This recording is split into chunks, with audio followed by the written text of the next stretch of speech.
Gracias por continuar con nosotros en Directo América de France 24. Este sábado se definirá el campeón de la Champions League entre el Paris Saint-Germain y el Inter de Milán, que se disputará en Múnich, Alemania. Y la capital francesa se prepara para el evento que coincide con Roland Garros. Se desplegará en las calles de París un nutrido operativo de seguridad. Lo vemos en breve en Directo París, pero primero revisemos los titulares de la jornada. Hamás evalúa la última propuesta de Estados Unidos para una tregua con Israel, pero ya aseguró que los puntos no satisfacen ninguna de sus demandas, como el cese inmediato de las hostilidades y el fin de la catástrofe humanitaria. Mientras tanto, Naciones Unidas advierte que el 100% de la población está en riesgo de hambruna. Rusia enviará una delegación a Estambul para la segunda ronda de negociaciones de paz, pese a que Ucrania no ha confirmado aún su asistencia. El Kremlin aseguró que considerará una cumbre de alto nivel con la presencia de Vladimir Putin si las conversaciones con Ucrania dan resultados. En una elección histórica y controversial, los mexicanos podrán votar por primera vez para decidir quiénes estarán al frente del Poder Judicial. Se trata de 881 cargos en juego y entre ellos jueces, magistrados y ministros de la Suprema Corte de Justicia de la Nación, el máximo tribunal del país.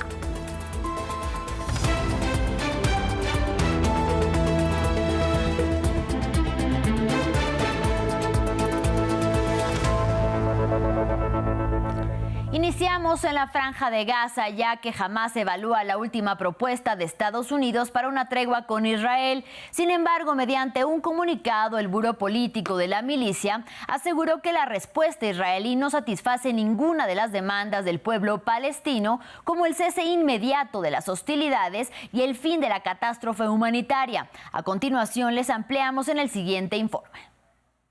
Un plan estadounidense para un alto el fuego de 60 días. Que en la primera semana propone la liberación de 28 rehenes israelíes, algunos de los cuales se daban por muertos, a cambio de la liberación de 125 palestinos condenados a cadena perpetua y de los restos de otros 180. Luego se celebrarían nuevas negociaciones para conseguir la liberación de 30 rehenes. La Casa Blanca anunció que Israel ha aceptado la propuesta. El enviado especial Witkoff y el presidente presentaron una propuesta de alto el fuego a Hamás que Israel apoyó y respaldó. Israel firmó esta propuesta antes de que fuera enviada a Hamás. También puedo confirmar que estas conversaciones continúan y esperamos que haya un alto el fuego en Gaza para que podamos traer a todos los rehenes a casa. El plan también prevé acelerar la entrega de ayuda humanitaria a Gaza, supervisada por la ONU. Una cuestión que preocupa especialmente a las ONG y a algunos países como Francia, donde la última distribución se convirtió en un caos. Y así, si no hay una respuesta a la altura de la gravedad de la situación humanitaria en cuestión de horas y días, entonces, por supuesto, tendremos que endurecer nuestra postura colectiva y, en cualquier caso, aplicar las normas que nos hemos fijado. Eso significa poner fin a los procesos que exigen el respeto de los derechos humanos, algo que no está ocurriendo hoy, e imponer sanciones. Hamás, pese a que aún evalúa el plan, aseguró que no está satisfecho con la propuesta estadounidense de tregua porque no satisface sus exigencias. En concreto, el movimiento exige la retirada total de las tropas israelíes de la Franja de Gaza y un proceso claro para poner fin a la guerra. Entre tanto, los ataques israelíes en el enclave palestino continúan y en las últimas horas murieron 14 personas, según funcionarios hospitalarios. Los bombardeos de esta jornada fueron lanzados contra Ciudad de Gaza, impactando una vivienda que dejó además múltiples heridos. Mientras tanto, la escasa ayuda humanitaria sigue en distribución, pero los organismos de ayuda continúan alertando sobre el caos generado en las entregas. Al respecto de la crisis humanitaria, la Organización de las Naciones Unidas alertó que el 100% de la población en el enclave palestino está en riesgo de hambruna y describió Gaza como el lugar más hambriento del mundo.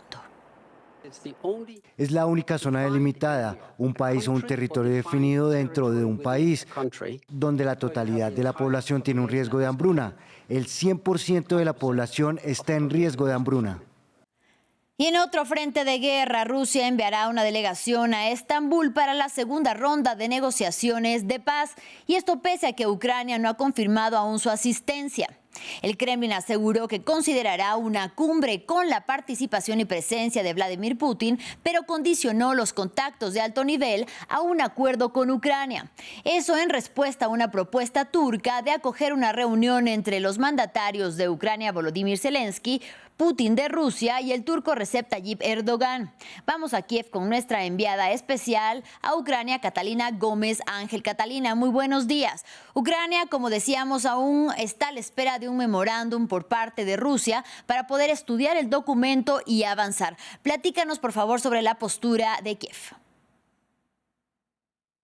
Sí, básicamente hay que retomar esas conversaciones que se vivieron a comienzos de mayo en Estambul para entender cuál había sido la propuesta acordada en ese primer o segundo encuentro desde el comienzo de la invasión a gran escala. El primero había sido en abril del 2022 y luego se retomaron a comienzos de mayo en Estambul, y básicamente era el intercambio de prisioneros, de 1.000 prisioneros de cada bando que vivimos durante el fin de semana, y luego cada una de las partes entregaría un memorándum para los pasos a seguir. ¿Cuáles son los pasos a seguir? Primero, ¿cuál es la propuesta para un cese al fuego? Y segundo, ¿cuál es la propuesta para y las condiciones de cada uno de los bandos para poner fin a esta guerra? La posición de Ucrania, Estados Unidos y los países aliados europeos siempre ha sido que primero hay un cese al fuego, se hace una propuesta para ese cese al fuego y luego se hace una propuesta para terminar la guerra.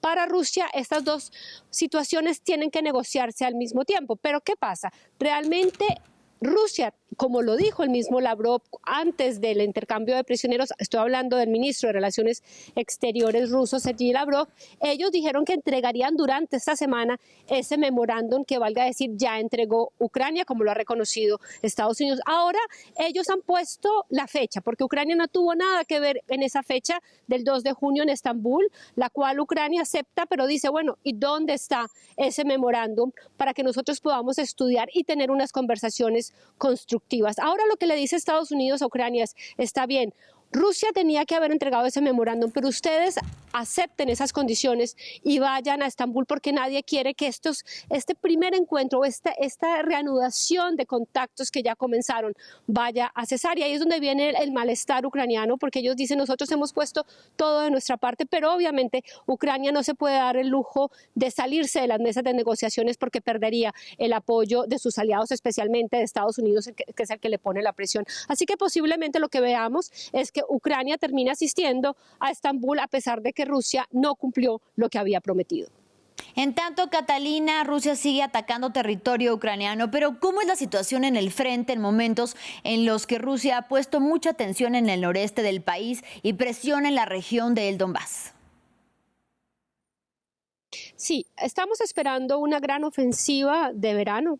Hay que tener en cuenta que aquí el verano empieza oficialmente el 1 de junio, no el 21, como en gran parte del mundo. Y lo que estamos esperando es ofensivas tanto en la región del noreste de Sumy. Allí aseguraba el presidente Zelensky días atrás que hay más de 50.000 tropas rusas que se están acumulando. Y ahí empiezan a presionar y a tener control de algunas pequeñas poblaciones en la provincia de Sumy. Recordemos que esta también es fronteriza con esa región de Kursk, en la cual tomó parte del territorio Ucrania el año pasado, en agosto, en una incursión sorpresa, y todavía Ucrania mantiene el control de algunas poblaciones fronterizas. Ahí se vive una gran tensión y lo que busca Rusia es tener una zona de colchón. Eso es lo que han dicho, de 10 kilómetros. Sin embargo, lo que esperamos es que hayan grandes peleas en las próximas semanas y meses. Lo mismo que sucedió el año pasado en la provincia de Kharkiv. Por esta época, ellos intentaron avanzar a las cercanías de la capital de Kharkiv,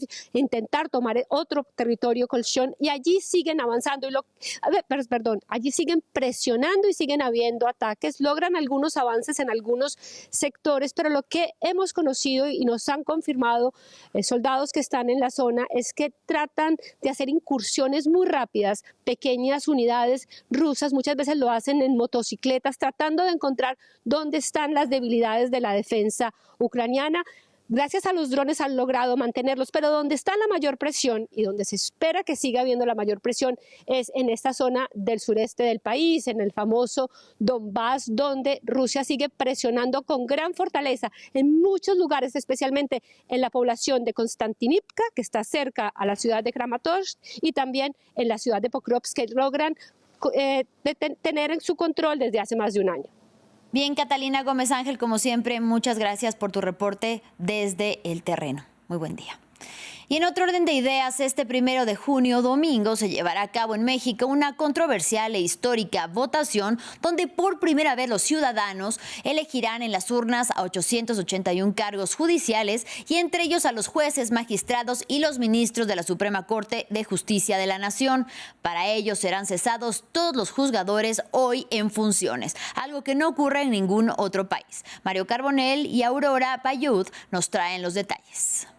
Comparto para las elecciones del 1 de junio, muchas gracias. Omar Ortiz se juega su futuro este 1 de junio en las urnas. Pese a tener carrera judicial y haber ganado un concurso de oposición para ser juez, su destino ahora depende del voto popular. Su vocación de servicio lo llevó a adaptarse a esta nueva realidad.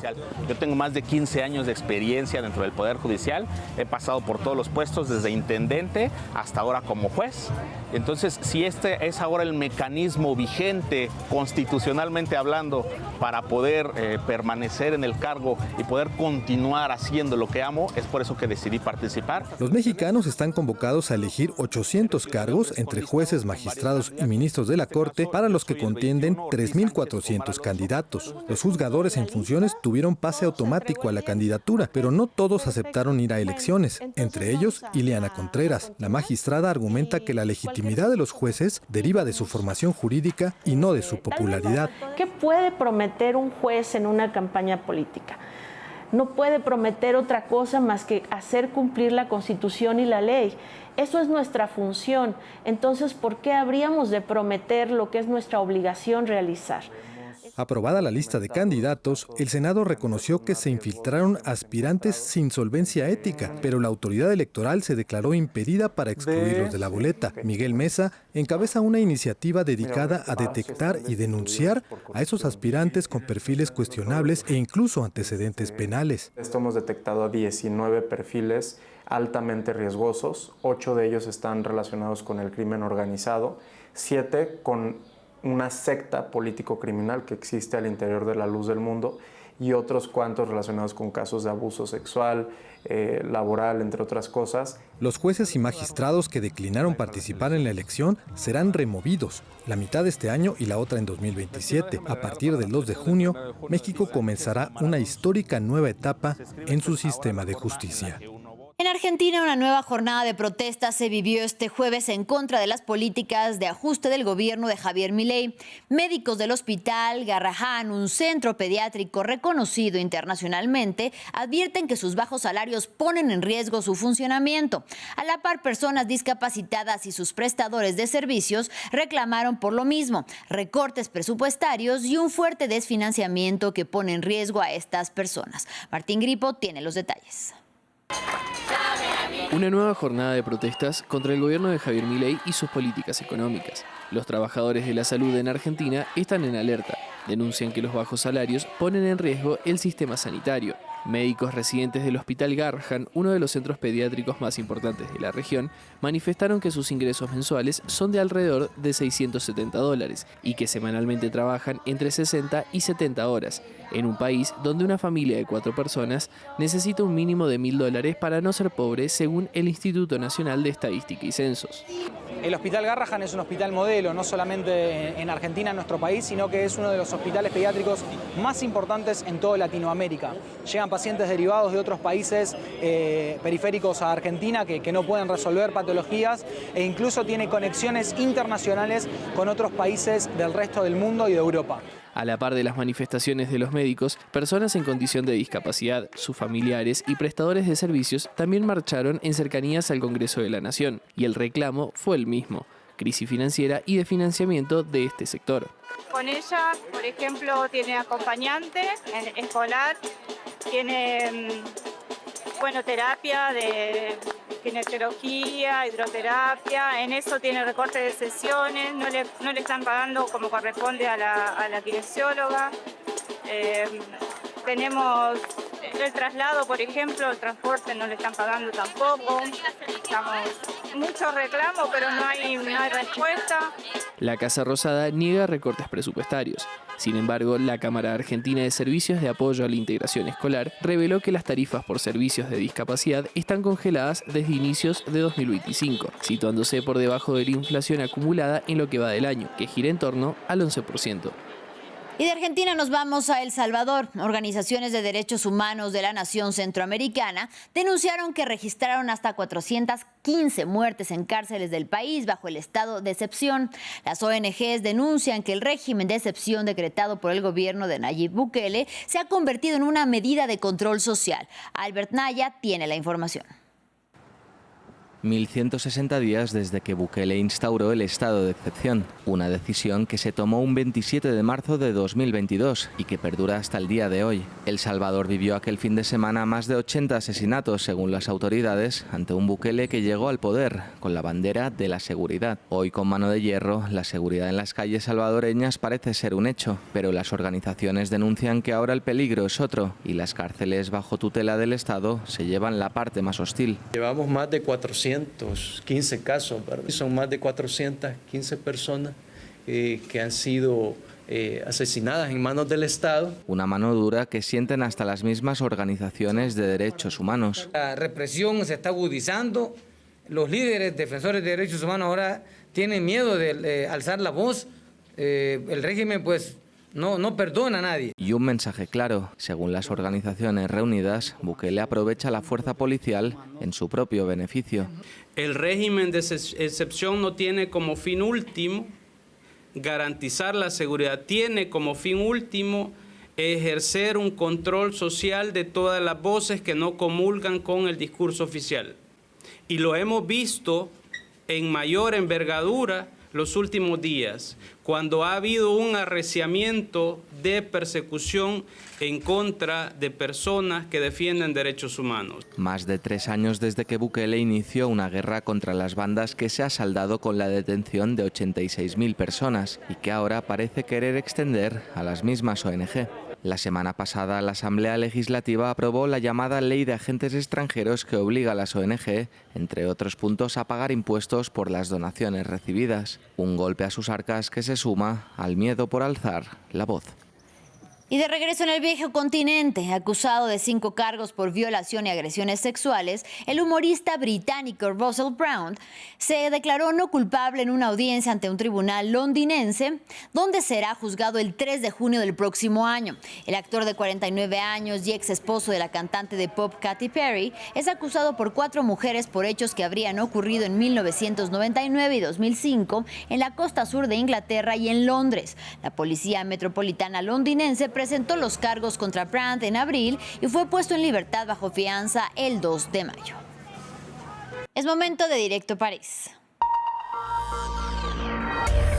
Este sábado se definirá el campeón de la Champions League entre el Paris Saint-Germain y el Inter de Milán, que se disputará en Múnich, Alemania. Y la capital francesa se prepara ya para garantizar la seguridad durante el partido, esto tras los hechos violentos registrados alrededor de este tipo de eventos deportivos. París, donde también se desarrolla el torneo de tenis Roland Garros, estará blindada previamente. Nuestra periodista en Francia, Natalia Ruiz, nos entregó los detalles.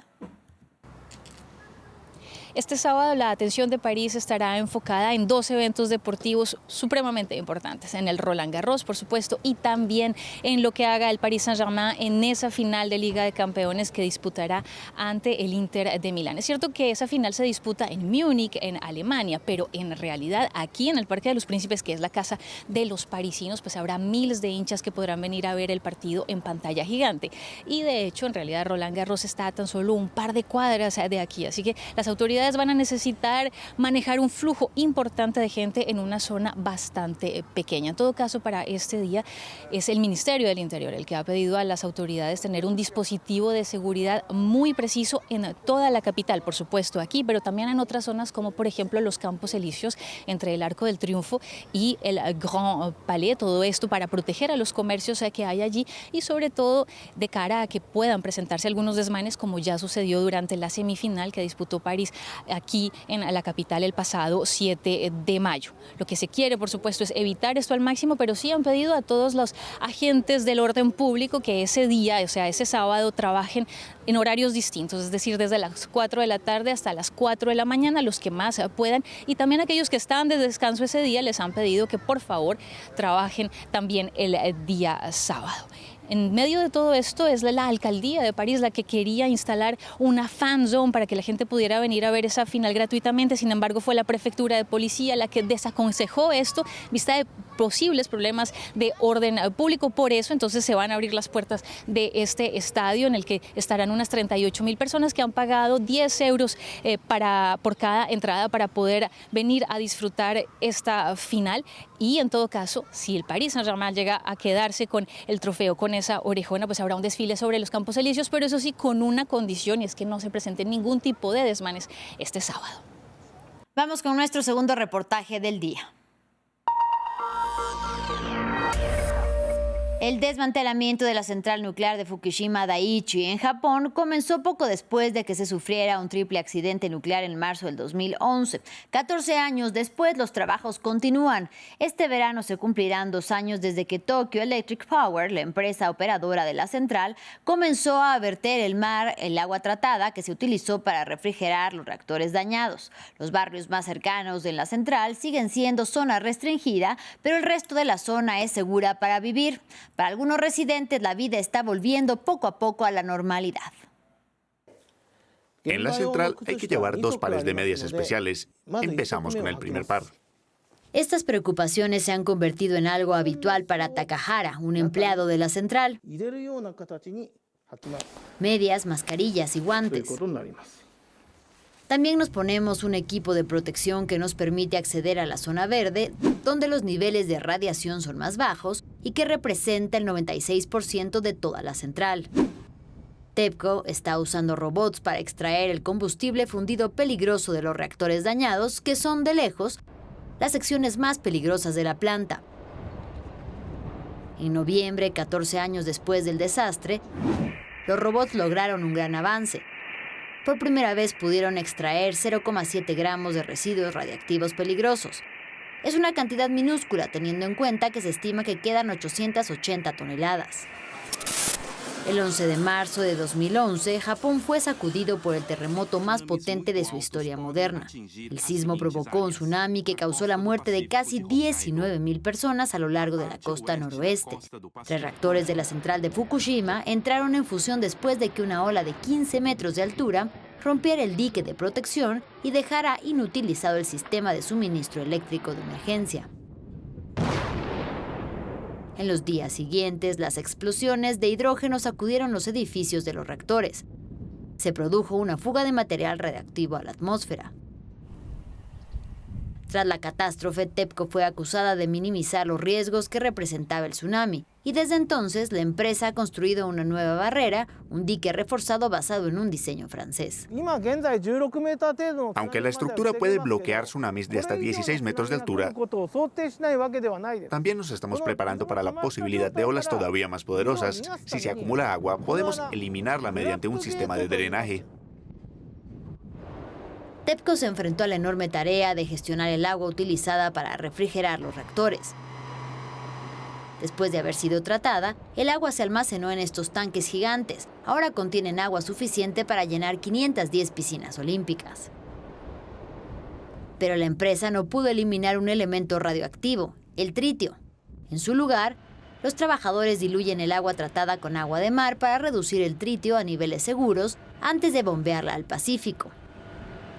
El límite de seguridad de la Organización Mundial de la Salud para el tritio es de 10.000 becquerels por litro. Los niveles de Fukushima Daiichi son 25 veces más bajos. En medio de la preocupación de países vecinos como China y Corea del Sur, durante 2 años se introdujeron peces en agua tratada con dosis más altas de tritio. Los expertos afirman que el agua no supone una amenaza para el medio ambiente ni para la salud humana.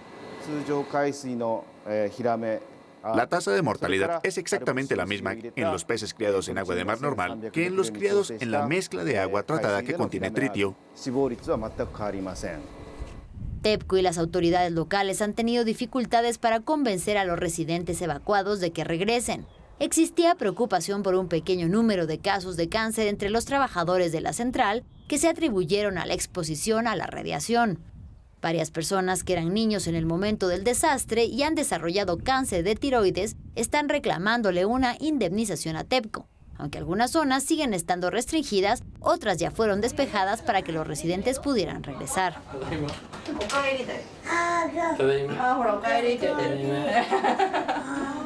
Esta familia se mudó de Tokio hace 2 años y ahora vive a unos 5 kilómetros de la central.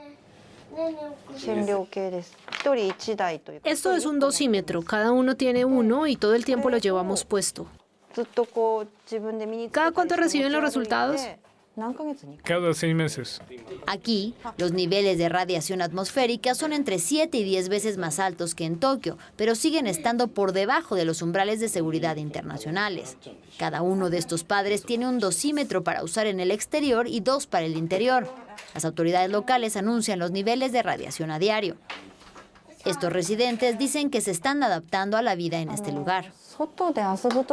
Cuando salimos a jugar estamos muy atentos a los niveles de radiación. Si las lecturas indican que es seguro, nos quedamos un poco más. Unas 2 o 3 horas, mientras los niños juegan. La familia Yamaguchi eligió estar en una zona por colegio público. Fundado hace 2 años, apuesta por la educación individualizada y la importancia del juego, y el objetivo es atraer a familias con niños de hasta 15 años. Si no existiera este colegio, probablemente no habría venido aquí. Probablemente me habría quedado en Tokio. Cuando abrió el colegio solo tenía 26 alumnos, ahora tiene 85, de los cuales el 70% proviene de otras regiones. El director del colegio cree que el rígido sistema educativo japonés, que desincentiva el cuestionamiento de la autoridad, fue en parte responsable del desastre de 2011. En los libros de texto no se encuentra nada sobre cómo se construirá nuestra ciudad, ni cómo afrontar el futuro incierto que le espera a Japón y al mundo. Creemos que los niños deben aprender a pensar por sí mismos y a ser más independientes en su aprendizaje. Mientras los residentes construyen nuevas vidas cerca del lugar donde se produjo el peor desastre nuclear de Japón, se prevé que las labores de desmantelamiento de Fukushima Daiichi continúen durante al menos otras 3 décadas. Fin del informativo, gracias por su compañía. Hasta la próxima.